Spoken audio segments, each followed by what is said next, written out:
EWTN is on location for the National Evangelization Conference. Today, Dan Burke presents Apologetics of Love.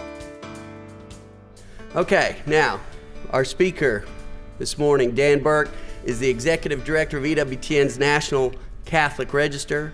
The Register, along with EWTN News, the news team serves millions of people. It's phenomenal when you think about it. Millions of people around the globe through the analysis of the events of the day through the lens of the magisterium of the church. Dan has also committed his life to the advancement of faithful Catholic spirituality. You can hear him doing this weekly on EWTN's Divine Intimacy radio show. He's also the author and editor of many Catholic books and 2 imprints dedicated to authentic Catholic spirituality: the Navigating the Interior Life series through Emmaus Road Publishing and the New Spiritual Direction series through Sophia Institute Press. Dan is the founder of the Avila Institute for Spiritual Formation, which offers graduate and personal enrichment studies in spiritual theology to priests, religious, and laity in 27 countries. You can learn more about Dan's work at spiritualdirection.com, and I highly recommend you go there and sign up and get the daily emails from them. Finally, and most importantly, Dan is the husband of Stephanie Burke and the father of 4 children. And as I said last night, I like to share personal stories of people I did, but Dan begged me not to do that, so I'm not going to. Please join me in welcoming Dan Burke.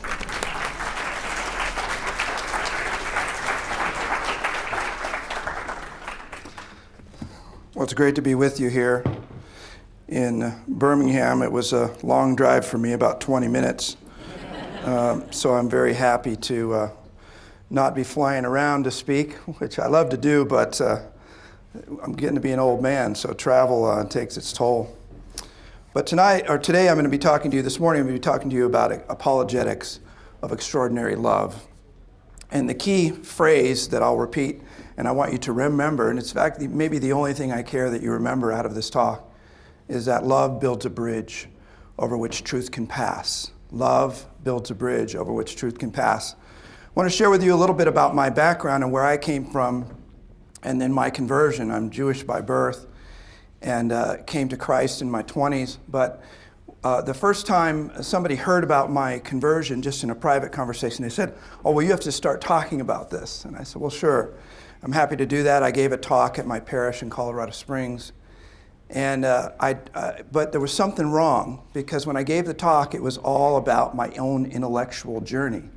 My journey from Judaism to recognizing Christ as the Messiah, which came through realizing the veracity of the New and Old Testament as a witness to God's work of redemption. And then to the Apostolic Fathers and the recognition that apostolic succession was necessary for valid ordination, all of that. So I went through all of that, and I got home and I thought, that is not true. It was all true, but it wasn't the right side of the story. So I decided to change, I decided to change the way I talked about it, because I realized that if there weren't this other element in the story, I wasn't telling the whole truth, and maybe even the most important truth, and that's what I want to share with you today. So as I say, I grew up I was born to a Jewish mother in an agnostic home, and my parents were divorced when I was young. And I experienced a lot of suffering, I would say profound suffering. My suffering was on the dimension of the physical. I was ill, I was in the hospital most of my life, and still spend way more time there than I prefer. The second dimension of suffering in my childhood was in the realm of abuse. The first Catholic I ever met, in between beating my mother into the emergency room and firing a gun in our home in a fight, attempted to convince me the Catholic Church was the one true faith. And I can assure you, my friends, this is not what the church means by the new evangelization. It's an ineffective method and kept me out of the church for a long time. And the third dimension of suffering was in the realm of spiritual. My mother was a Jew, but involved in the occult, and that brought about some issues that took me a long time to shake. But I share that to set the stage for what I would call encounters with extraordinary love. At about the age of 19 or 20, and it's all a little bit fuzzy for me, I came to such great despair because of all that suffering and because it wasn't ending. When you grow up in a home like that and you're outside of the realm of abuse, the abuse doesn't stop. It stays with you, and it causes internal torment and it really caused internal torment in my life until probably in my 30s when I began to get free of that. But I was also sick and struggling, and so I just came to a point of despair. I thought, rationally, if the first 18 is going to be like, if that is the pattern for the rest of my life, then I was not a willing accomplice to that pattern, and I was considering ending my life. What a thought struck me, and you always know, looking back, what it was. Of course, it was the Holy Spirit, and the Holy Spirit communicated to me, I think, in a way that I could say that God said to me, "You've seen evil, and you've seen darkness, and you've even seen spiritual darkness of quite an extraordinary kind. Maybe there's good. Maybe there's an opposing reality or a different reality in the spiritual realm that would give you hope and a reason to move forward." So I began a quest for truth that eventually brought me to Christ. But I want to talk about these people that helped me along the way, these people that demonstrated to me extraordinary love. First one I ran into was a guy named Mark at Pizza Hut in Phoenix, Arizona. I moved from LA to Phoenix. And growing up in that kind of an arena, when you come out of hell, you bring pieces of it with you. Well, I still had the full pie with me at that time. And the way I acted and thought towards other people, as you might imagine, was in keeping with my training, okay? So even after I became a Christian, I'm ashamed to admit that my nickname for about a decade was, among my coworkers at Focus on the Family, was Nuke, short for nuclear. So that means if we got crossways with respect to how it is that we might do ministry, then you were in trouble. And so that was my nickname. So before Christ, you can imagine what that was like. So I was a little hard to get along with. And then the folks at Pizza Hut weren't all that happy about working at Pizza Hut either. And so that combination caused a kind of an uncomfortable environment. And one day I was doing the dishes, a new guy came on board, and his name was Mark, and he had finished his work early, and he shimmied up beside me and started to help me to do dishes. And then the next day, dish duty again, and Mark shimmies up beside me, and he decides to help me to do dishes and starts to strike up a little conversation with me. And then I was new there as well, and I was headed toward my first bathroom duty, and I was whining about it because I was pretty holy, And Mark said, "You don't want to do it? I'll do it for you." Now, I worked at that Pizza Hut for about a year, and I never cleaned the bathrooms. But Mark took that task on himself, cleaned the bathrooms in a public restaurant for me instead of me, which made me a little curious about him. My initial conclusion was quite negative, because I had never met people who loved without condition, who really gave what we know as real love, right? And so I confronted him out back in a kind of aggressive manner regarding, I thought he was hitting on me. I thought he was gay. And at that time, there was a certain way you deal with that. It was very different than in our time. And that was to cause damage on the other person, to dissuade them from their proclivities, at least towards me. And I don't remember what I said to him, but I remember him raising his hands in fear. And he's like, no. He said, "I'm a Christian. We're supposed to be nice. This is what we do." I thought, oh gosh, I'm sorry. I didn't know. So I got to know Mark a little bit. And he shared with me that he had come to Christ. He was a cocaine addict, and he was a musician. And Mark befriended me in a way that I hadn't quite experienced friendship before.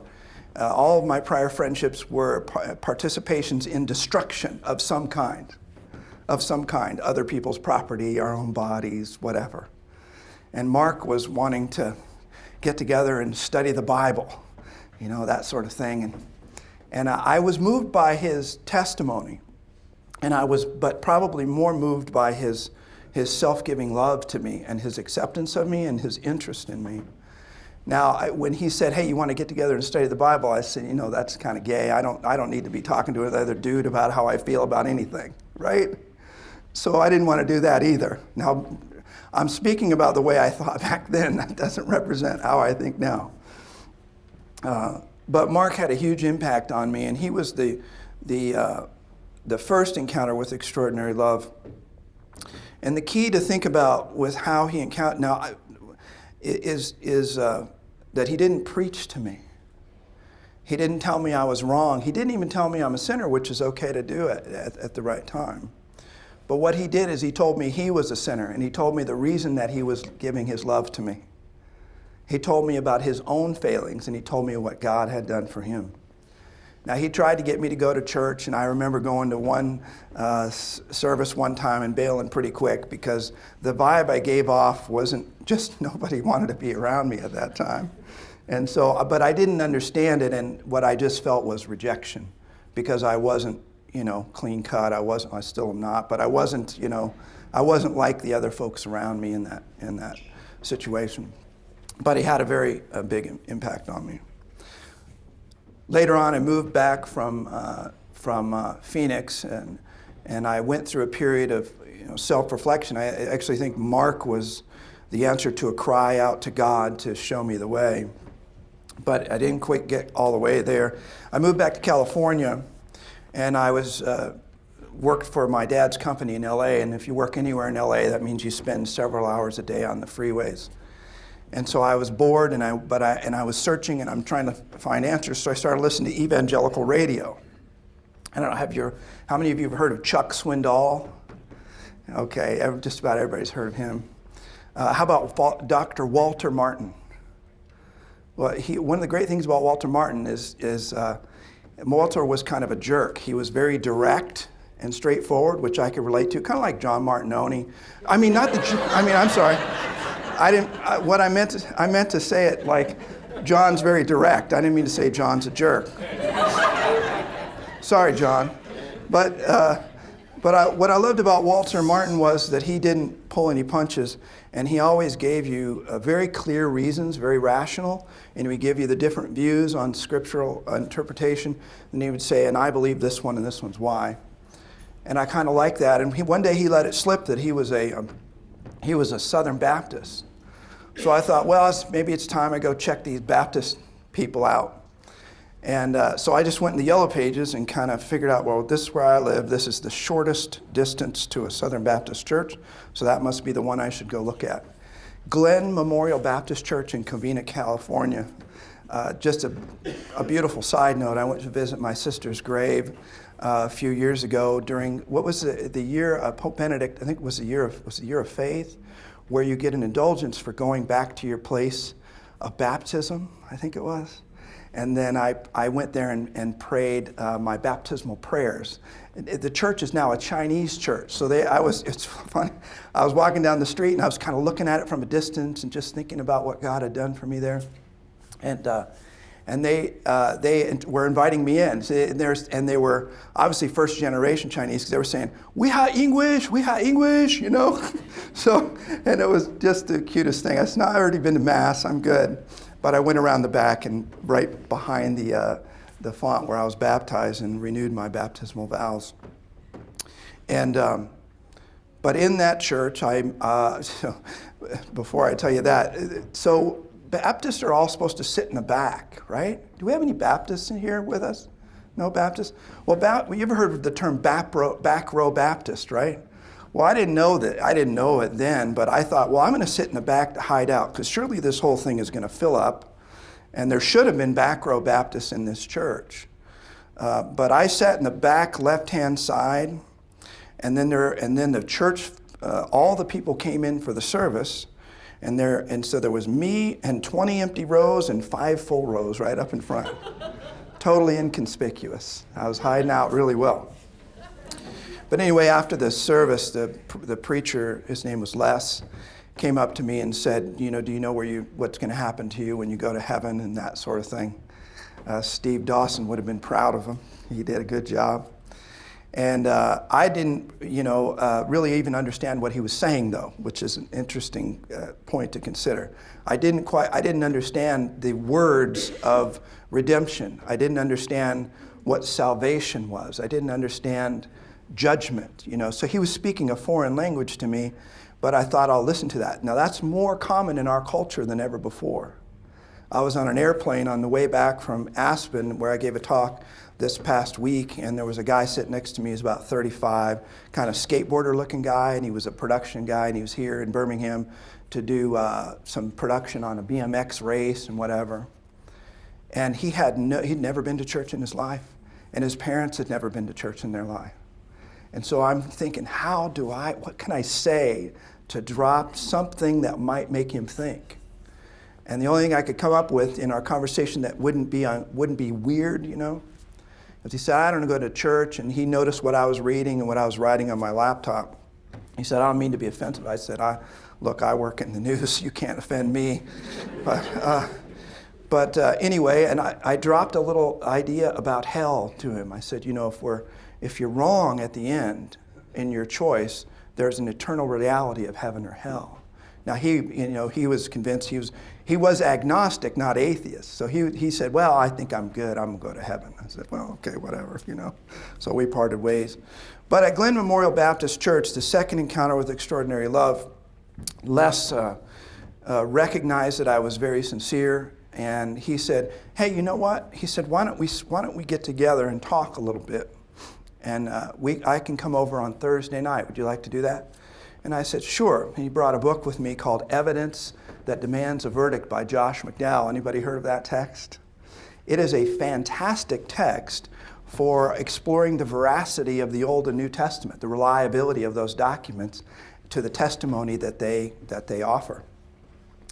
And he spent the next year, every Thursday night, for 2 hours with me and my cousin, first establishing the veracity of the Old Testament, the reliability of it from internal and external evidences, and then the New Testament and the reliability of that as a valid document to determine whether or not the message was something I should listen to.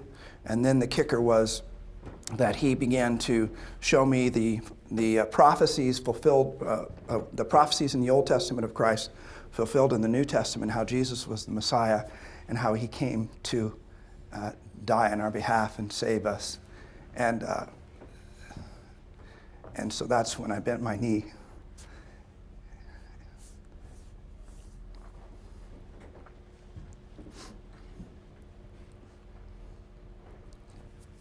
It's just as real to me today as it was then.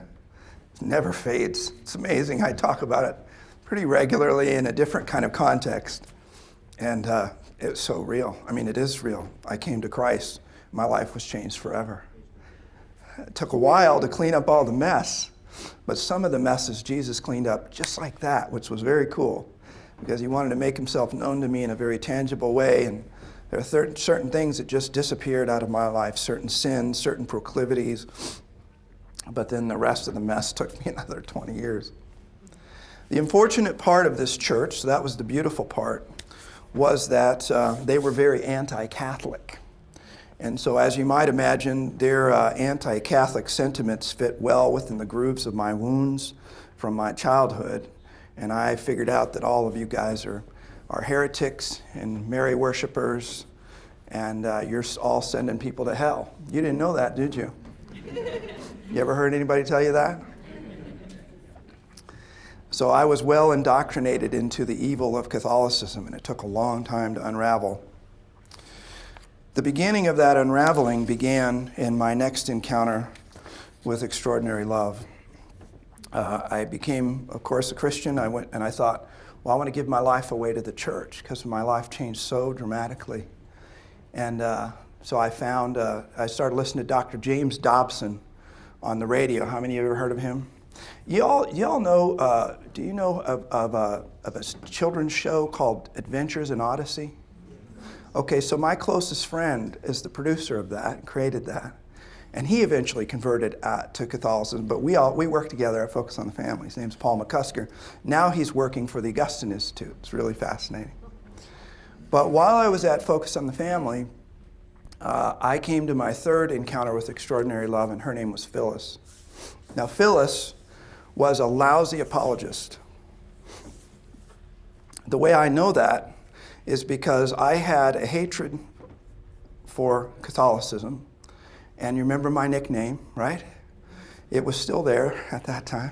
That's where I got it, was at Focus on the Family. And so I would do what Paul and I call drive-bys. When you work in a Protestant organization and you're Catholic, you get what are called drive-bys. Now, he gets drive-bys because he's nice.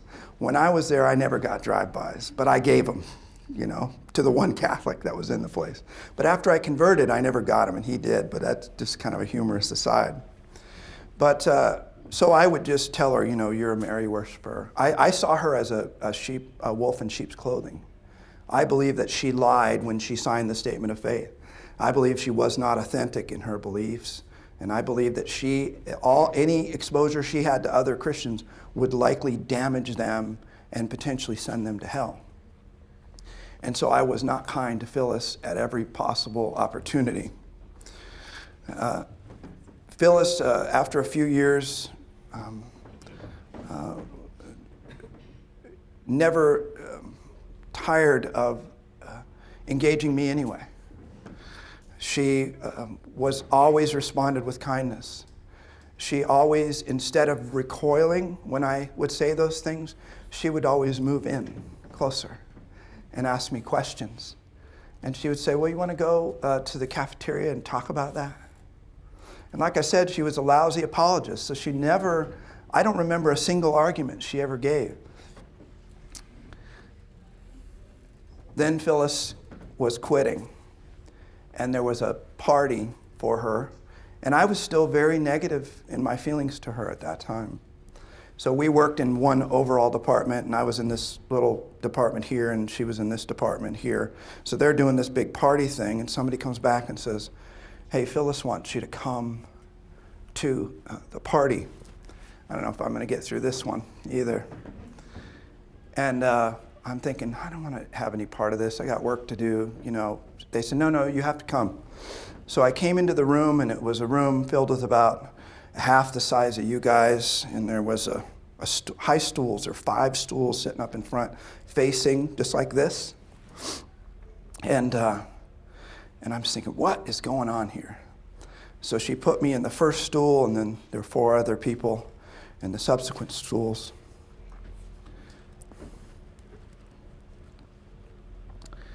And she began to talk about how my challenges to her deepened her faith.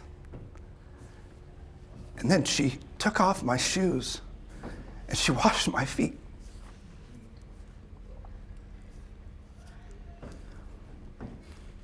She rewarded my vitriol and my attacks with a profound act of tenderness and love. Profound act. That moment, I knew that she was a better person than I was. And there was something wrong with my perspective. But the wounds were so deep that it took me, even then, 15 years to find my way to the church. Phyllis, like Pastor Les, was patient, kind. Les had more answers, Phyllis had none.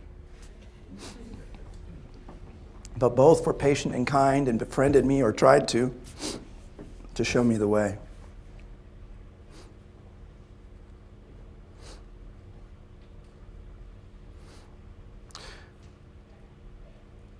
Love builds a bridge over which truth can pass. If there is no bridge, there will be no truth passing over.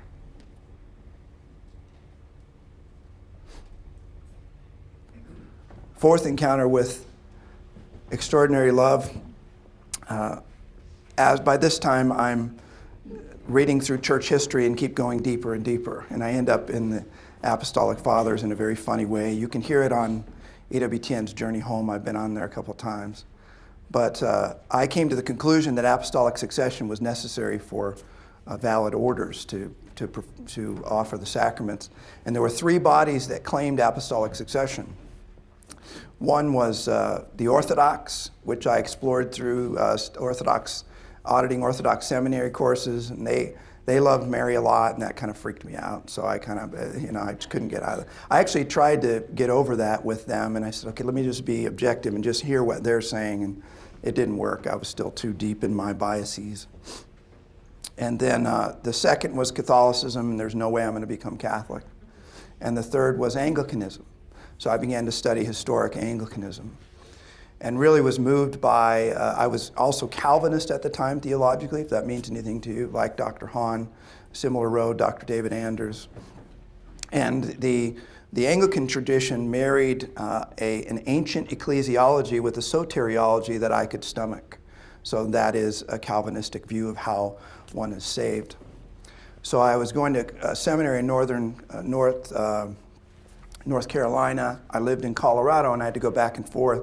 And the bishop said, well, you have to serve in a local Episcopalian parish. Now, I had converted to Anglicanism from a historical perspective, right? Which is, when I came into Episcopalian culture, it was a little different. So my bishop was an Anglo-Catholic bishop from Africa, which is a lot different than an Episcopalian bishop in the United States. A lot different cultural experience. So that was quite shocking. But I came into that parish, and I asked the pastor, I said, hey, can I teach a 9-month course? We'll get through the 39 articles, and we'll go through, and we'll compare and contrast Luther's view, Calvin's view, and the Catholic view, and the Anglican view of all of these different elements. And I had 2 priests attending that course. He agreed. I had 2 priests attending that course, and every week in the parish that I taught, it filled up more, and it filled up more, and it filled up more. I got more and more opposition too, all along the way. But the priest of the parish, the main priest, began to argue in a very gentle way, and he began to slip me CDs. This is an Episcopalian priest. He said, hey, you know what? This is a talk from Tim Gray. What do you think about that? I'm just curious to get your perspective. Hey, this is a talk from Scott Hahn. I'm just curious what your perspective might be. And then during the talks, after the talks, he would take me aside and he would just kind of say, well, what do you think about this? What do you think about that? So Phil was very gentle in his approach. By the way, as you might guess, he was converting to Catholicism under Archbishop Chaput in Denver. But one day, Phil gave me a CD from a Catholic apologist that should have never been published, and because there were all kinds of errors in it, all kinds of false claims. And I got kind of irritated with him. And in my normal nuke fashion, still nuke then, even though I was wearing a cassock and a collar, God help me. And I said, you just need to keep this kind of junk to yourself. This is lame, and I told him why, whatever. So he was very wounded by it, and he said, I'm sorry, I'll never talk to you about Catholicism again, and I'm really sorry about that. And I realized I had offended him, but I was actually attacking the content of the thing, not him for doing it, right? And so I thought, well, I better meet, because he's a good man, and he's just trying to help me or whatever. And I met with Phil, and I said, Phil, you have to understand, truth saved me. The truth as a person, as Pope Benedict has said. And it means everything to me, because it's what keeps me and rescued me. It keeps me from and rescued me out of the darkness. So if you're going to give me scholarship about Catholicism, you have to understand that I want to believe all that God wants me to believe, and I don't care where it takes me. but it has to be the best. And I'm sorry for offending you. Just because people kick back and argue with you doesn't mean they don't agree with you. There's a lot of folks like me. The way I used to argue, I don't do it anymore. And if we have a Q&A, you don't need to worry. I don't have the nuke thing anymore. Most people think I'm pretty gentle. The way I used to argue was, if you proposed an argument that I was interested in, I would push back as hard as I could, because it meant so much to me that if I was going to accept your truth and change, that I needed to be convinced. What did that feel like on the other side? He doesn't want it. He doesn't like me.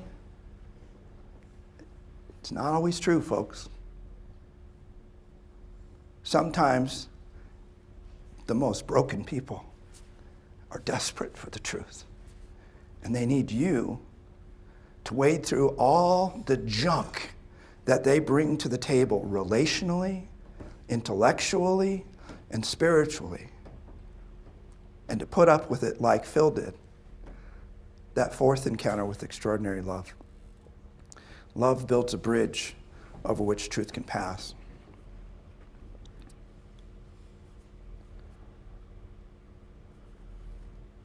Two final stories that are a little bit out of my own journey to Catholicism. I eventually came into the Catholic Church at Our Lady of Loretto Catholic Church in Parker, Colorado, on the feast of Our Lady of Mount Carmel, which is a whole different story. Catholic mystical theology is what was kind of the last bridge for me. It widened the bridge just enough, answered questions that I couldn't get answered through Protestant spirituality. And then by accident, by divine appointment, really, I was received and confirmed on the Feast of Our Lady of Mount Carmel. And if you know anything about my work, it's very much about Carmelite spirituality. So I came into the church, but a couple of stories that further illustrate this point that I'm trying to make to you.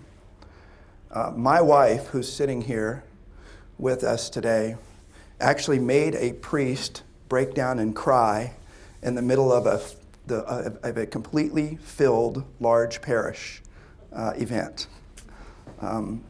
He was a wonderful black Jesuit man who was just a blast to listen to. He's brilliant. And his father, who was an atheist, had put him into Catholic education system because it was the best education system. And of course, it had its effect on the young man, because he eventually became a priest. And so he's telling us, he's talking about the new translation of the Masses not too long ago. And he was telling us about his father in the end of his life. Before the end of his life, he had come to Christ, and he became a Baptist. And my wife stood up and raised her hand and asked him the question. And this is what made him begin to cry. She said, "Did you ask your dad why he became a Baptist rather than a Catholic? What might you think the answer was?" It's pretty simple. As he choked back the tears, he said that he had asked his father that. And his father said, "You never asked me. You never asked me." Probably what happened in that situation. And I think if that priest was honest, and I think he was pretty honest, and I think I heard some reflection of this, is you got to love the other person more than the fear. That love that you have for the other person has to overcome the fear and reticence you have to deal with whatever their reaction might be on the other end. You have to love them more than you love yourself.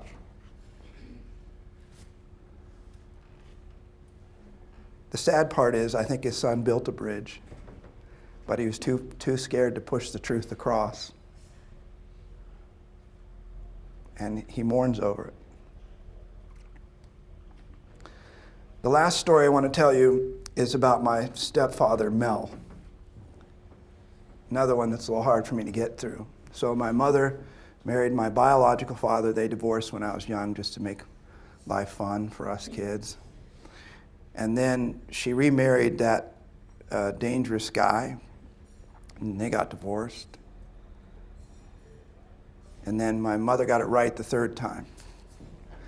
A beautiful Jewish man, super nice guy. Gave away one of his kidneys to his brother, who was an alcoholic, and had burned through his. And then he got kidney cancer on the one left. So they live in this little community in Florida. You know those little communities in Florida? Surrounded by Baptists who loved the heck out of them. Lifting stuff that's too heavy, moving stuff, solving problems. The guy, one of the Baptist guys was an ex-cop, just the neatest guy, protecting, witnessing to Christ through their lives. So Mel's cancer got to an advanced stage where the doctor said, we cannot do anything more for you. You're going to die soon, and I'd like you to die as peacefully as possible. They decided on at-home hospice in my mother's home, in their home. And the neighbors came knocking on the door.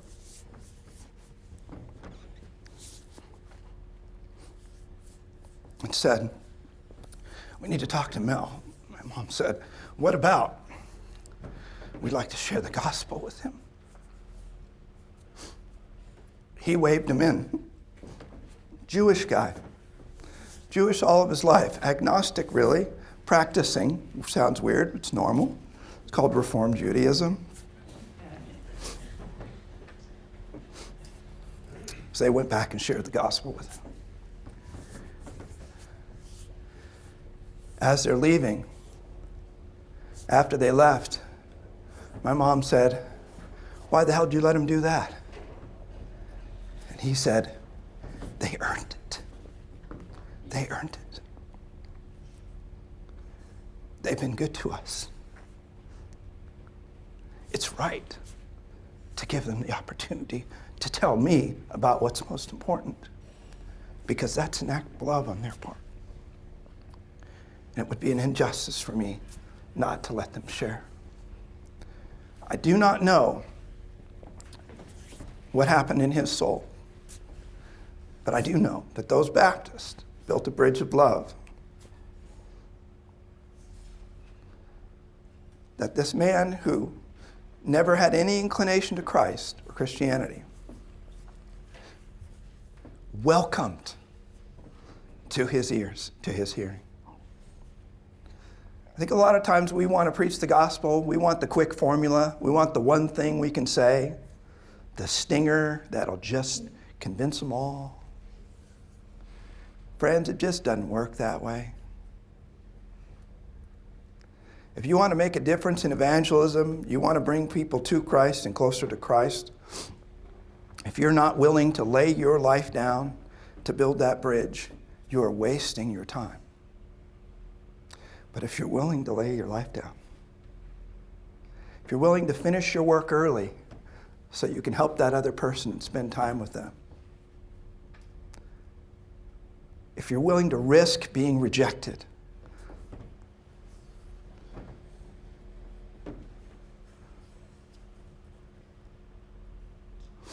let me give you just an outline of what I think is a good path, a program for evangelization. Just a few points. The first one is learn the gospel. Contemplate the gospel. And the book I'd recommend to you to bring clarity to that is Evangelizing Catholics by Scott Hahn.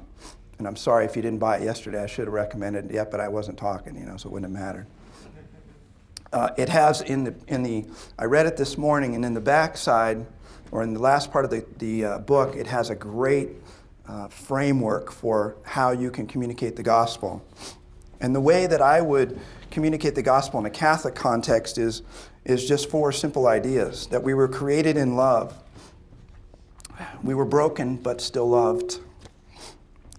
We were restored in love. And now we reveal that reality through love. Created in love, broken in love, restored in love, and revealed through love. The model to understand that approach to the gospel, if you want to meditate on that from Christ's own words, read the story of the prodigal son. We have a man broken. Now, a lot of you have kids. Has there ever been a time when you had your little guys or girls who did something wrong that your love waned for them? I love the picture in the prodigal son that the father was just waiting. He was staring out in the distance, waiting for his son to return. And then what he did, it's a party. Some who think they're doing evangelism think that Jesus was teaching evangelism when he was flipping over the tables in the temple. I have no doubt that the devil loves that idea of evangelism, because it doesn't work. It isn't what we're called to. We're called to treat people with dignity and respect. We're called to exercise patience. We're called to give our lives away. God can flip tables in a temple. That's not what we're called to do. Your relationship with God, you got to get that right, which begins with a proper orientation to the sacraments, of course, but very, very importantly is mental prayer, daily mental prayer. The most important form, in my opinion, is Lectio Divina. Why is that? Because you're getting to know Jesus. If you do not know Jesus, you cannot share Jesus. Because if you talk about intellectual concepts with somebody, they know you don't know. If you don't, you got to get to know Christ. A great book I'd recommend to everyone who's in evangelization. It's called The Spiritual Handbook for Catholic Evangelists. Spiritual Handbook for Catholic Evangelists. Don Jean Baptiste Chautard. I think he's French. Fantastic text. Get some clarity on your own conversion story. Now, this is where you're going to go, well, yeah, but I didn't get to go through what you went through. Praise God for that. And my story's not all that interesting. Been a Catholic all my life. Well, you better know when and how you say yes to Christ. You know you're all called to conversion, right? Until when? Until when? Until you see him face to face. How many times? How many times? Over and over and over again. Every day you have a choice to say yes or no to God. I don't care who you are or where you come from. Why do you say yes? Why does it matter to you? Why are you here? You think you don't have a testimony, that's not true. What you need to do is learn to share how God is working in your life and your own conviction. If you ask Steve Dawson, who's head of an incredible ministry, St. Paul Street Outreach, he'll tell you he talks to people about heaven and hell all the time, right off the street, people he doesn't know. But he has a very powerful way of doing it, because what he does is he shares from his experience. He said, well, this is what happened to me. And this is how I see it. So he's not dumping it on people. He's trying to draw them into his own story, which is what? The reality of Christ in him. That's not preaching, in my opinion. I don't know if Steve would agree with me. That's not preaching. That's building a bridge of love. That's saying, hey, I care about you. Can I share with you how I've come to know this reality? Get your conversion story straight. How have you encountered God? Get your communication skills right. A secular book that I think is extraordinary is called How to Win Friends and Influence People. It was written about 3 billion years ago when I was young by Dale Carnegie. The book could be better entitled, How to Love People Purposefully. changed, by the way, it de-nuked me in many ways. Christ and that book taught me how to treat people with dignity and respect. Not to manipulate them, but to love them as he desired. Get your communication skills right, and then be deliberate in your self-giving. That means you got to work hard at it, you got to be purposeful about it, and you got to go out and meet people on purpose where there's need. Love builds a bridge over which truth can pass. 1 Corinthians 13 says this, "If I speak in the tongue of men and of angels, but I have not love, I am a noisy gong or a clanging cymbal. And if I have prophetic powers and understand all mysteries and all knowledge, and I have all faith, so as to remove mountains, but have not love, I am nothing. If I give away all that I have, and if I deliver my body to be burned, but have not love, I gain nothing. Love is patient and kind. It's not jealous. It's not boastful. It's not arrogant or rude. Love does not insist on its own way. It is not irritable or resentful. It does not rejoice at wrong, but rejoices in the right.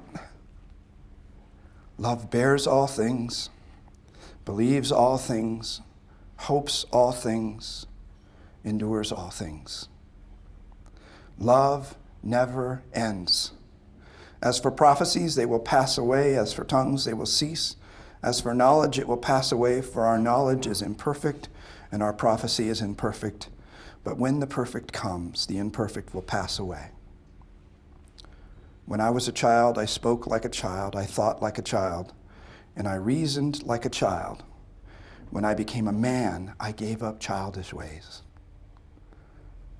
For now we see in a mirror dimly, but then face to face. Now I know in part. Then I shall understand fully, even as I have been fully understood. So faith, hope, and love abide, these three. But the greatest of these is love. In the name of the Father, and the Son, and the Holy Spirit. Amen.